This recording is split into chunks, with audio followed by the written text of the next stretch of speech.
Ben, je pense que Christophe Honoré il voulait vraiment faire un film aussi sur un jeune d'aujourd'hui. Et c'est pour ça que moi, il m'a jamais dit faut que ce soit comme ça, faut que ce soit comme ça. À la fois, je recevais le scénario qui est déjà un outil très riche parce que je pense que son style littéraire à Christophe Honoré, il est vraiment très important. Et donc, ensuite de ça, il m'a donné des objets qui étaient à lui, qui lui appartenaient. Il m'a donné des vêtements qui étaient à lui. On avait un lien particulier. On s'est très bien entendu sur le tournage. Donc il m'a transmis, mais par autre chose qu'en me disant directement c'est comme ça, c'est comme ça. En fait, il laissait beaucoup de place à aussi la personne que j'étais. Et le but, c'était pas de reproduire ce qu'il était lui quand il était jeune. En fait, il voulait la source de l'histoire, c'est son passé, mais c'est une histoire d'aujourd'hui. Donc, il a laissé beaucoup de place à- il m'a jamais dit que c'était une histoire, que c'était son histoire en fait.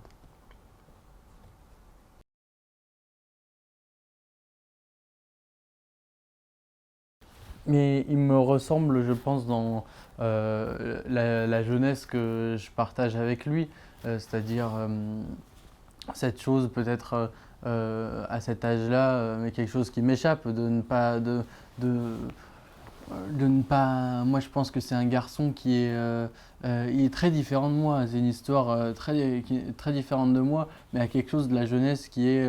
Voilà, c'est un garçon qui veut se prendre pour plus grand qu'il ne l'est, et qui n'a pas peur, qui pense être très sûr de lui et avoir des convictions très fortes et qui d'un coup se rend compte qu'en fait non, tout s'écroule et que ce qu'il pensait être la vérité, bah, il en doute maintenant. Et donc, ce que je peux partager avec lui, moi, c'est sa jeunesse. C'est sur ce point-là où il peut dire une chose et puis son contraire, et il ne sait pas. Et il en vient jusqu'à rentrer dans le silence, puisqu'il dit tant qu'on ne me dit pas la vérité, je rentrerai dans le silence parce que il comprend pas tout en fait. C'est un garçon qui comprend pas tout et qui s'en rend compte.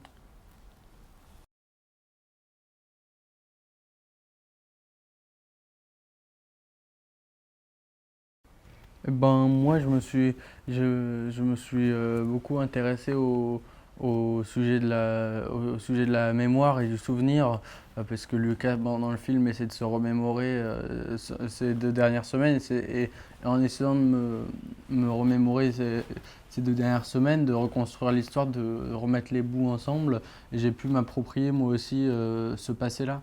Et à partir de là, je pense que ce qui est brutal et ce qui fait que il est triste en fait, Lucas, mais il ne sait même pas exactement pourquoi. Je pense que le deuil de son père, il ne le comprend même pas. Il n'est pas en état de le comprendre. Il n'est pas en âge. Je ne sais même pas si quelqu'un peut comprendre un deuil vraiment, mais en tout cas, lui, ce qui fait que ça le frappe fort et qu'il se prend comme un mur à pleine vitesse, c'est qu'en fait, il pense que tout va bien, il pense qu'il est plus fort que tout, qu'il est invincible, or qu'il se fait rattraper justement par cet événement. Et justement, quand il fait cette échappée à Paris, cette aventure à Paris, il se sent libre, il se sent que tout est possible, et il fait de mauvaises aventures et il se fait rattraper. Et, hum, et c'est ça qui provoque ces chocs de larmes parfois. C'est que en fait, il tombe de haut parce qu'il il se croit ici, alors qu'en fait la réalité est ici. Donc il essaye de s'éloigner de la réalité. Et il essaye d'échapper d'être plus grand qu'il ne l'est. Il essaye d'être et finalement il se fait rattraper par le fait que c'est un garçon de 17 ans qui vient de perdre son père. Mais je pense que le fait de l'incompréhension, le fait de ne pas comprendre ce qui se passe dans son corps, le fait de ne pas savoir, de n'être sûr de rien, c'est quelque chose que j'avais en moi et que j'ai pu chercher en moi. Je veux dire, de ne pas comprendre ce qui se passe, de douter, c'est quelque chose propre à cet âge-là qui peut être dur, quoi.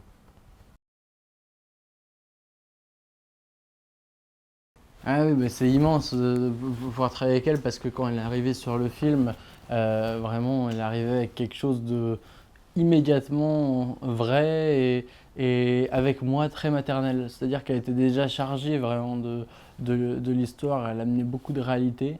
Et, et avec ça, elle était ouverte avec moi, elle partageait beaucoup de choses.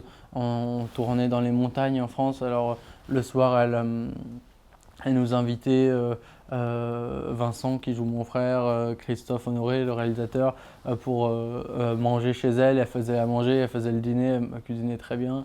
Et donc, elle a vraiment fondé la famille, je pense, et amené beaucoup de réalité dans le film. Et en fait, c'est vrai qu'avoir des piliers si puissants, avec des comédiens si puissants autour, ça crée le cadre dans lequel j'ai pu naviguer pendant le film. C'est immense, quoi. C'est une chance énorme.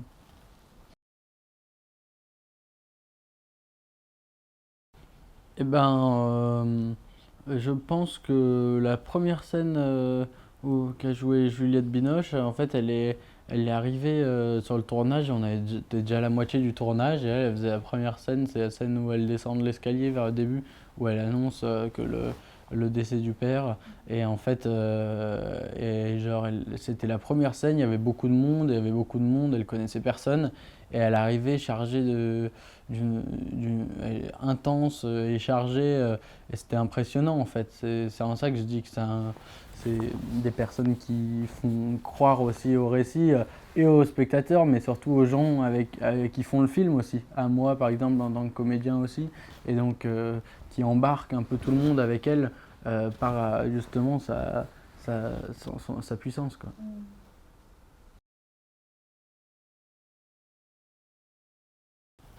Non, la dernière fois que je suis allé au Japon, en fait, c'est mes parents qui sont comédiens. Mes deux parents, ils jouaient dans une pièce avec Orisa Hirata. Ils créaient une pièce à Kinosaki Onsen. Alors, on a habité 3 mois là-bas.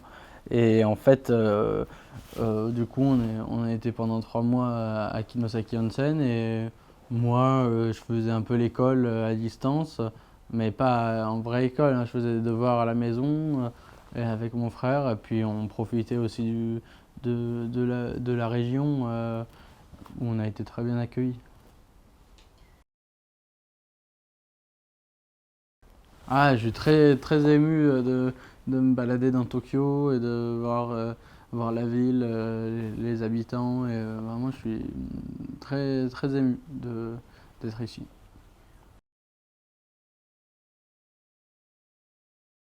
Oui, oui, venez voir le film, oui. Oui, venez voir le film. Non, oui, non, mais ce que j'aime dans ce film, c'est que c'est un garçon qui raconte une histoire, qui essaie de remettre des éléments ensemble dans le but d'aller mieux. Et en fait, il essaie de comprendre ce qui s'est passé.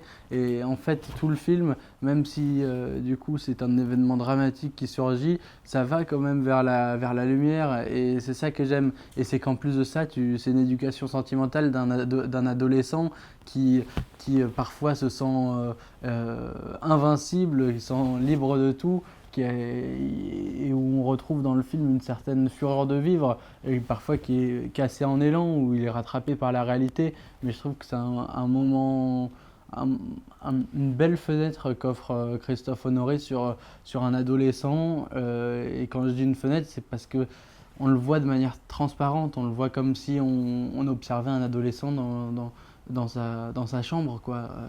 Et donc, c'est beau à voir, je pense.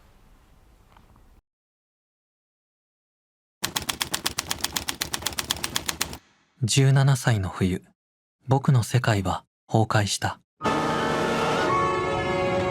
Papa est mort, c'est ça? C'est les gendarmes qui sont venus me l'annoncer. Tu te sens comment? Je sens comme anesthésié. Je te propose que Lucas vienne à Paris avec moi pour une semaine.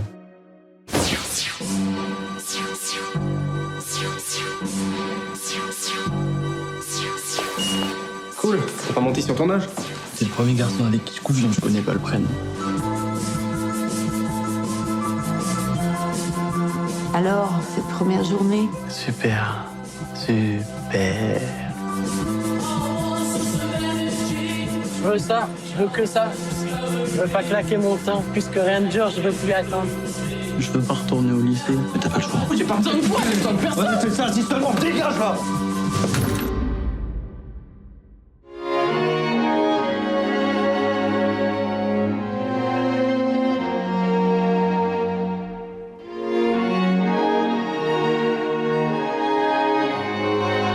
Ça, c'est compliqué pour nous tous de dire que ça va pas.